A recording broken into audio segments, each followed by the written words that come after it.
What's up? So, y'all ain't tripping. Y'all saw and heard old girl running. That's right. That's what shit. Let me get my Coors Light. That's right. She's up and running. And if you wondering why I'm wearing this hat, what's up with that hat though? Y'all like that, don't y'all? That's because deer season starts in North Carolina this Saturday for archery season. All right. So, what has happened? Well, pretty much what happened is what I said in the last video. The Cummins, next time y'all see a video, she will be running, and that's exactly what is going on. How? Well, we changed out the Air Dog lift pump. Let's see, one second. Needs to get colder sooner. We put on the Air Dog lift pump, and she cranked up. Not only did she crank up, she has amazing fuel pressure around the tree, and when it gets cut, we just pull it, and it'll pull it in the direction we want it to. Yeah, because we got the little pivot already cut in there. I had 550 cord on there, and it popped on me. Yeah, 550 cord ain't gonna cut it. You can shit. I mean, if you had like a 50-foot water hose, that'd even work too. Extension cord would work though. Cause that tree's not that thick though. It's not like super big. No, it's pretty big. Is it? I'm trying to remember how it looked. All right, so I don't remember where I was really, but I do remember that I was talking about the truck. Oh yeah, how we got it running. So long story short, pretty much what I did was I changed the Air Dog pump. So swapped the Air Dog pump with a new one. Changed the wiring harness. And here is a big key. And if you own a third gen Cummins, get this stuff right here, okay? And I talked about it in my last video, but I know some of y'all don't watch it. No biggie. So what you need to do, take this off. Take this TIPM. This is your TIPM, okay? Also known as a fuse panel. You need to lift this up, and all you gotta do is push the tabs in here. And on this side, lift up. And on the back side, let's see if I can do it real quick. I'm trying to see where it... Oh, there we go. On the back side, you need to spray all of that down. All of it. Okay? Now, if you watched my last video, you saw how dirty it was. I cleaned the crap out of it. I'm talking, I sprayed this stuff. Alright? CRC electronic cleaner for connectors. I sprayed the living crap out of all of this back here, okay? A lot of times dirt builds up, just gunk, all sorts of craziness. And I'm telling you guys, man, I'm trying to get that to close. Yeah, that's good enough. Trying to get that, this stuff, man, I think this cleaned it. I think what was going on was between the TIPM, the Air Dog, and the harness, something happened. Now, this is my thought process, and one of you guys, one of the viewers, commented on my last video saying this, because I was trying to say this in the last video, but I couldn't. So what I think happened was the Air Dog, because when my truck initially cut off, I had about 1/8 of a tank left, maybe a little less. My light was on, my fuel light was on. I do have a sump, but my light was on for low fuel, and it cut off when I got to the gate. Now, I think, like I said, a viewer said this, and I thought it was good. I think what happened was the Air Dog was working harder because it was sucking fuel, but also air in it. That air and fuel was getting sucked in, and it was causing it to overwork itself, which eventually burnt the motor out. At that point, the motor burnt up. It fried itself, shorted, whatever it is. It sent it through the harness, and because it sent it through the harness, so the harness was toast up until the relay. Okay, now the relay absorbed all of it, and it just held it. It was there. That was it, which would explain why the relay was melted. Okay, because the fuse, and I don't feel like looking for it right now, but the fuse was fine. Power from the battery, which originally was over there, but I moved it here. Power from the battery to the fuse was good, and from the fuse to the relay was good. After the relay, it was done. It was a nightmare. It was gone, okay? Which explains a lot. So that is my thought process on what happened in this time. Now, I'm going to talk a little bit. Now, real quick, if y'all don't want to hear all of this, by all means, don't watch it or fast forward. But I got to talk a little bit about Air Dog and fast and all that stuff, okay? So, check it out. A lot of you guys are like, you should have got a fast. You should have get rid of the Air Dog, get a fast. Or you guys are saying, get rid of that, get the fleece, performance, in-tank, fuel pump, all this stuff, okay? Now, I don't think Air Dog makes a bad pump. I really don't. I mean, I'm wearing their shirt right now. I don't think they make a bad pump. I think this pump just got tired. I will admit to it. I will honestly admit to it. I multiple times have drove this truck until the fuel light has came on. I've done that plenty of times because in my mind, by adding the sump to the tank, I was under the impression that I was good as long as I didn't run the tank empty, okay? Not knowing or understanding that that's still not good for the fuel pump, because when that fuel low light comes on, you're talking 5, maybe 10, maybe 5-7 gallons of fuel left, sloshing back and forth. Every time it's sloshing, it's sucking a little bit of air in with fuel. So yeah, it's gonna run, but it's not gonna run the way it's designed to run. And over time, that probably put a strain on the Air Dog pump. I don't know. I'm just saying this. I'm openly admitting this because I'm a man, and I believe to fessing up and owning up to mistakes or whatever. We're all humans. Nobody's perfect, okay? And this is a great time for you guys to be able to learn from this, get advice, or etc. Somebody commented saying why, you know, all of this you've gone through, you could have easily just taken it to a mechanic and all this stuff. And it's like, I'm creating content for you guys so you guys can see this. I'm helping you guys out because in the event this happens, hopefully these videos will help you. And 3, it's my own truck. Like, I got, well, my wife's Jeep's not here, but I got another car, my 95 Impala SS, that I've been driving for the last 2 weeks, no problems. So it's not a pertinent issue to get my truck running. It's just not. So I wanted to take my time. I wanted to make content for you guys to be able to enjoy, and that's what I'm doing. You know what I'm saying? I'm all about doing it yourself, learning through it, and I gotta thank you guys because you guys helped me out a lot. You guys have given me so much information, so much how to do, and etc. I mean, thank you guys so much. I truly, really appreciate it. You guys really don't understand. I could have easily thrown the towel in, dropped it off to a mechanic shop, them changed my harness, my Air Dog, charged me $500, $600, $700 labor, who knows, because they could have easily been like, oh, your tip them's bad, you tip them. We're going to be monitoring the truck closely for the next couple weeks, maybe even a month too. I honestly believe that cleaning the backside of that tip them and cleaning that one harness, the C harness, definitely helped it, and then putting a new harness on with a new lift pump on definitely helped it as well. I moved the Air Dog positive and negative feeds from the passenger side going over the turbo and manifold back to the driver's side just to stay away from the heat. I don't think that heat caused an issue because the insulator for the wires are insulated, so it protects against heat and all that stuff. So I don't think that caused an issue.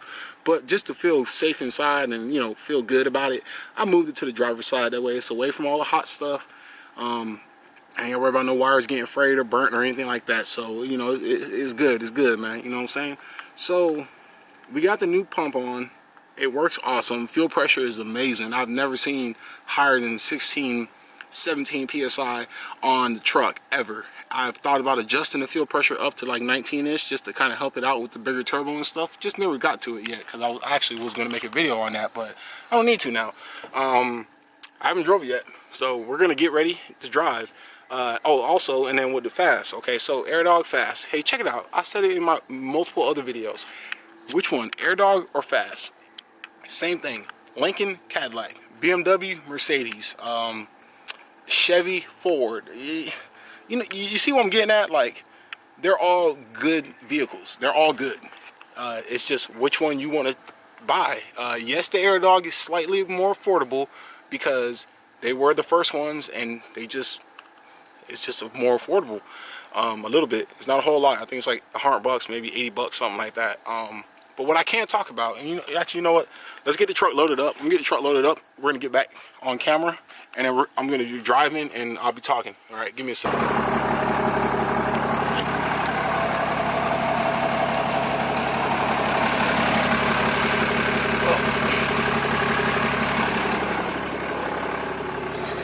Gonna go ahead and put this in the garage because she ain't got no fuel in her. Oh, she got a little bit. Oh, sorry. Gotta dispose of that properly. Gonna go ahead and put her in the garage for now because we have the Air Dog box and fittings over here.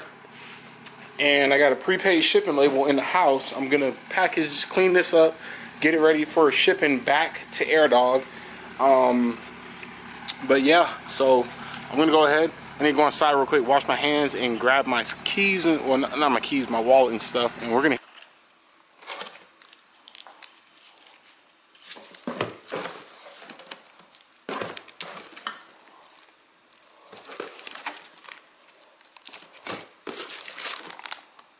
Alright, you guys, so I'm here at the gas station. It's dark now outside. It's like a little past 8.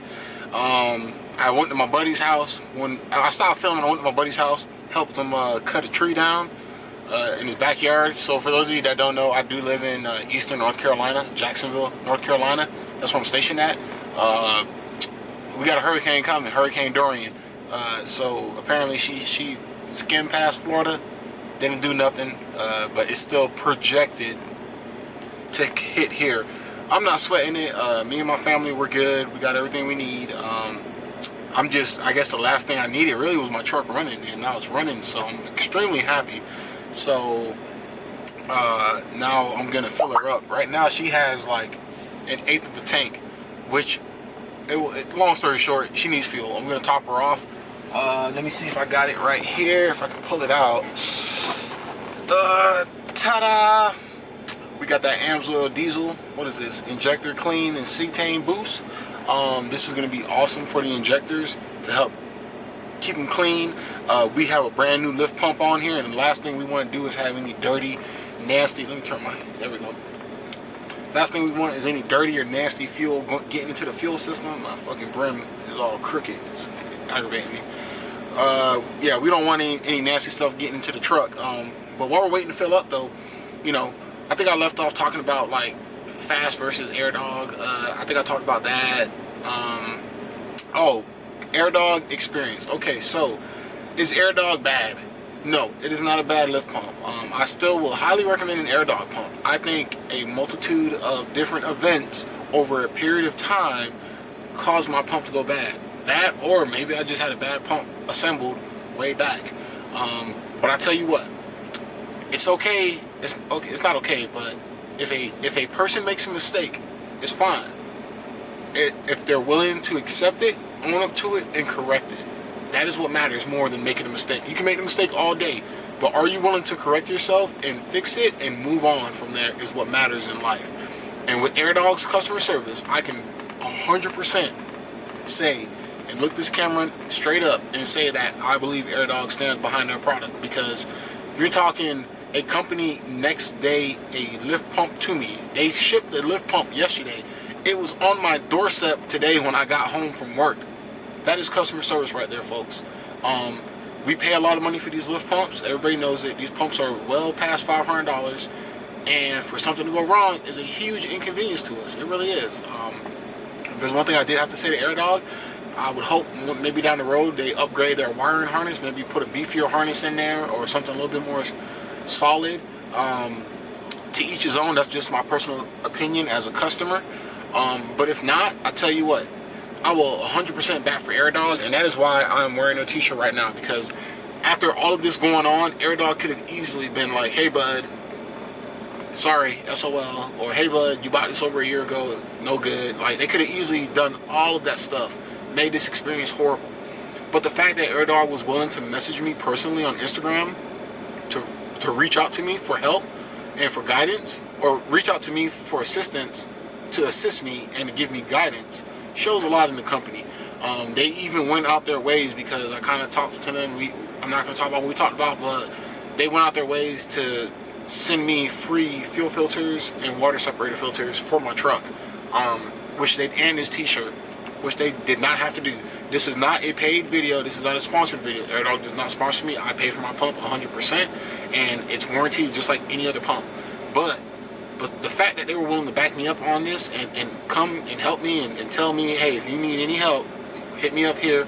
I'm such and such. It really means a lot to me. I really look up to that, and I really respect that in a business and a model. I'm a firm believer that in owning a business and running a business with customers, that your customers are your #1 priority. It's not the product. It's not none of that. It's what your customers want and what they need. That should be the #1 goal for companies when they're forming stuff, okay? I mean, shit, look at Walmart. You can buy anything from Walmart. You can buy a box of cereal, eat that bitch down to the last couple cereals, and still take it back, and they'll take it back. Now, obviously, comparing Walmart to here is night and day, but you get the picture, all right? So, Air Dog, I take my hat off to you. I truly appreciate you guys working with me.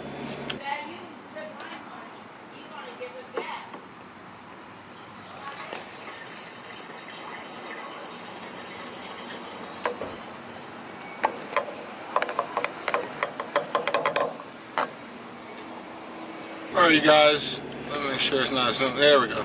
Alright, you guys, we're good. Just filled up. It was like pretty much empty. It took 31 gallons of fuel, and I believe this tank is either a 31 gallon or 32 gallon tank. Going back to the house now, so I'm gonna wrap this video up. But long story short, we're back in the Cummins. She's running. Once the storm passes and everything, the order of life is back to normal, we will push on and continue with more mods for the Cummins. All right, we got stuff in the garage right now you guys already know about, plus there's stuff you don't know about that we're gonna have coming to the channel. I think it's gonna be awesome content. Make sure you subscribe. If you stuck it out to the end of this video, please, and I thank you guys so much for sticking out to the end. Smash that thumbs up button, because you guys know I really appreciate that. Hopefully you enjoyed today's video. It's way more upbeat, a lot happier than the last couple videos we've been putting out on the channel. I'm just happy to be filming again and making videos and driving in my truck. Not saying I hated driving my Impala, because I love driving my Impala. She's my baby. But it's just, you can't replace driving in something like this, man. I'm telling you guys. Everything's good though. You know, fuel pressure. Comment down below. Comment down below. What is your guys' fuel pressure when you're driving? If you got like a lift pump or something, is it, you know, 20 psi on a 6.7 Cummins? If you got 6.7 Cummins, comment down below. What's your fuel pressure usually when you're driving? Just steady cruise, overdrive, all that good stuff. Okay, I'm curious. We filled her up, and we put. I actually gotta do something else. We put some Amsoil in her, an injector cleaner. Hopefully it'll clean that stuff out. Brand new filters, water filter, fuel filter on here, which I was going to change out as soon as she started running again, but I didn't even know Air Dog sent new filters when they sent a new pump. So that's awesome, and plus that filters Air Dog sent me on the side, so I'm set on filters for a while. And Air Dog, if you're watching this, thank you guys for that. I really appreciate it. It means a lot to me. Yeah. Just comment down below. Let me know what you guys think about this video, okay? So until next time, you guys take it easy, be safe, peace out, and God bless.